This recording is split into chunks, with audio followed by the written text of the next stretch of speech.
Welcome friend, I hope कि आप सब कुशल होंगे। मैं एक वीडियो लेकर के आया हूँ। इसमें मैं बताना चाहता हूँ आपको कि हमको ठेकेदार का चयन करते समय किन किन बातों की सावधानी यहाँ पर रखनी चाहिए। जी हाँ दोस्तों, अपन को मकान अगर अपन बनाते हैं, मकान लाइफ में मोस्टली एक या दो बार ही बनता है अपनी ज़िंदगी में, तो अपन को ठेकेदार का चयन करते समय विशेष ध्यान रखना चाहिए।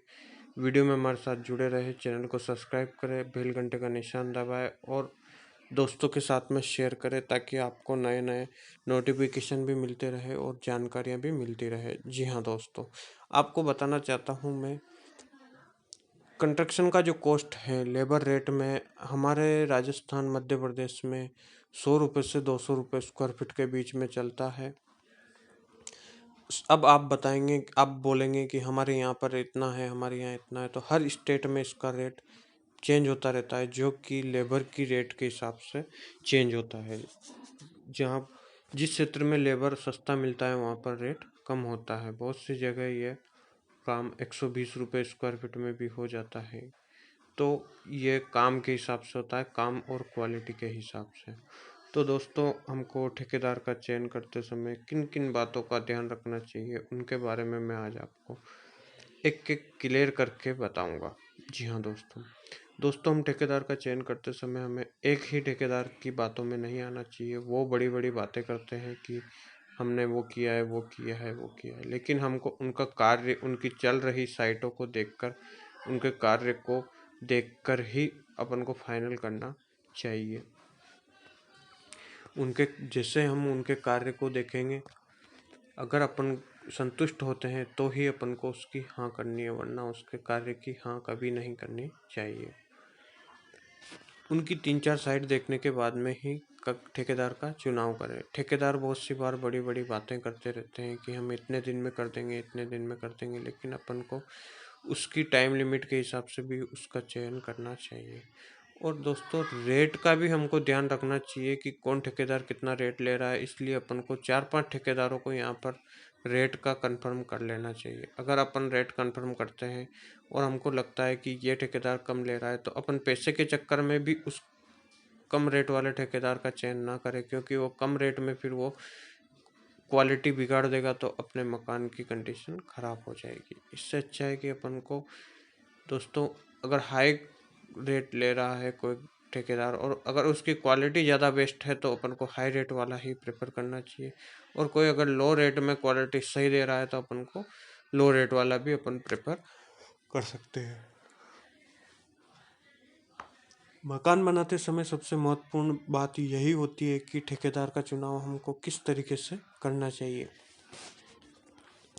ठेकेदार का चुनाव के समय हमको बहुत सी बातें ध्यान रखनी चाहिए। इनके लेबर सही से काम करने चाहिए। लेबर बहुत सी बात सुनते नहीं है।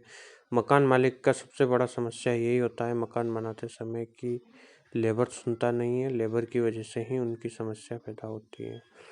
तो अपन को ठेकेदार का चयन करते समय ठेकेदार से व्यवस्थित बात करनी चाहिए। हमारा कार्य प्रॉपर होना चाहिए, उसी हिसाब से हमारे पैसे देने का और सभी कार्य होना चाहिए। जी हाँ दोस्तों, अब नेक्स्ट मैं आपको एक अगले टॉपिक पर लेकर चलता हूँ, जो कि है कि ठेकेदार का चयन अपन ने कर लिया। उसकी क्वालिटी देखकर, उसका काम देखकर, उसका माउथ पब्लिसिटी सुनकर अपन ने उसका चयन कर लिया। चयन करने के बाद में दूसरा एक ऑप्शन आता है ठेकेदार को पैसे। जी हाँ दोस्तों, पैसे देते समय हमको ध्यान रखना चाहिए कि जैसे अगर अपन ने किसी को 150 रुपये स्क्वायर फीट में अगर काम दिया हुआ है, तो अपन को उसके पैसे को 5 भागों में बांट लेना चाहिए। प्लिंथ लेवल तक के लिए इतने देने, जैसे अपना 1000 स्क्वायर फीट कंस्ट्रक्शन चल रहा है, तो उसका 1.5 लाख रुपये अपना बनता है 150 के हिसाब से।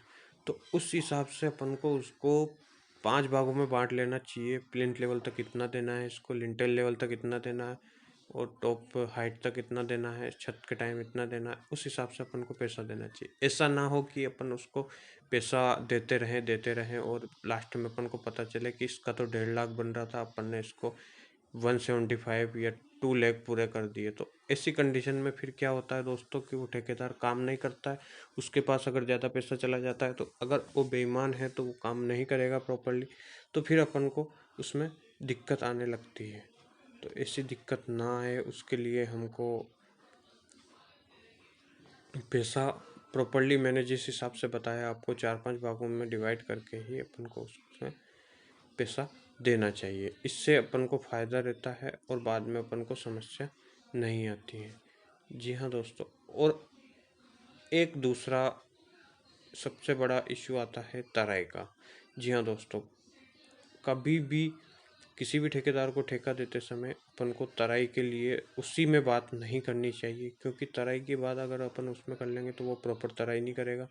प्रॉपर तराई अगर नहीं होगी, जिसे अपन क्यूरिंग बोलते हैं, तो अगर क्यूरिंग सही से नहीं होगी तो अपनी ब्रिक्स और सीमेंट पकेगी सही से नहीं और मजबूती प्रॉपर नहीं आ पाएगी, जिससे कि अपन को बहुत ज़्यादा नुकसान हो सकता है। तो मेरे हिसाब से ये मानना है कि अपन को तराई का कार्य खुद के अंदर ही रखना चाहिए। मतलब खुद से ही, भले आप एक परमानेंट लेबर लगवा दो, अपना लेबर, जिसका 200-250 रुपये 2 घंटे का रहता है काम सुबह से शाम तक, तो उसमें वो करके चला जाए, ऐसा भी अपन कर सकते हैं। तो उसमें भी अपन को फ़ायदा मिल सकता है। अगर अपन ठेकेदार में रखते हैं तो ठेकेदार प्रॉपर क्यूरिंग करे नहीं करे तो उसमें फिर अपने समस्या आ जाती।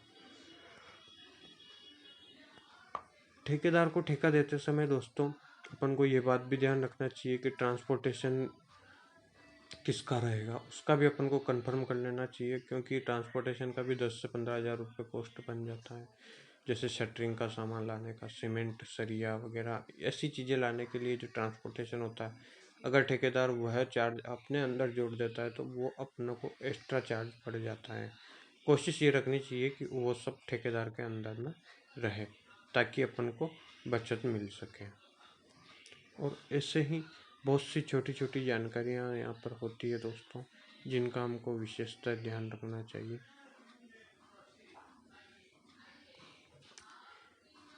मकान का ठेका देने से पहले अपन को ठेकेदार का चुनाव, क्यूरिंग के बाद और अन्य जो शर्तें होती है छोटी छोटी, जिनकी वजह से अपना मकान में नुकसान ना हो, ऐसी बातों का हमको विशेषतर ध्यान रखना चाहिए। दोस्तों, अभी तक आपने हमारे चैनल को सब्सक्राइब नहीं किया है तो प्लीज़ लाइक एंड सब्सक्राइब करें। ठेकेदार के चुनाव के समय हमको ये भी ध्यान रखना चाहिए कि उसकी फिनिशिंग प्रॉपर होनी चाहिए हर कार्य के लिए। ऐसा ना हो कि दीवारों में चुनाई के समय फिनिशिंग ना आए, कॉलम बीम भरते समय फिनिशिंग ना आए। चैनल को प्लीज़ सब्सक्राइब करें, कमेंट करें, लाइक करें और दोस्तों के साथ में शेयर ज़रूर करें। हमारे साथ बने रहने के लिए आपका धन्यवाद।